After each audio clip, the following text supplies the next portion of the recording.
హరే కృష్ణ. పద్మపురాణంలో శ్రీమద్ భాగవతం యొక్క మహాత్మ్యం గోవు దూడ ఉదాహరణతో చాలా చక్కగా వివరించబడింది. అదేమిటో చూద్దాం. పద్మపురాణం ఉత్తరకాండ 7వ అధ్యాయం 23వ శ్లోకం.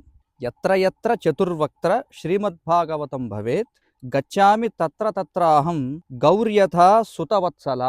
ఇది శ్రీకృష్ణ భగవానుడు బ్రహ్మదేవునితో చెబుతున్నాడు.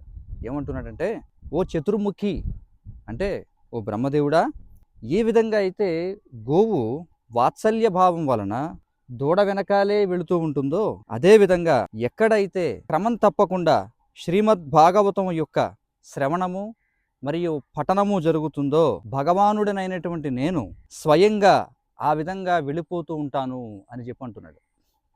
అంటే ఇక్కడ భక్తులు గోవత్సముగా దూడతో పోల్చబడగా, శ్రీకృష్ణ భగవానుడు గోవత్సము పట్ల వాత్సల్యము కలిగిన గోవుతో పోల్చబడ్డాడు.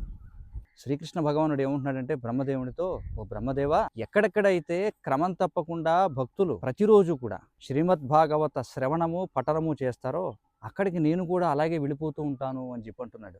మరి ఇంకెందుకు ఆలస్యం?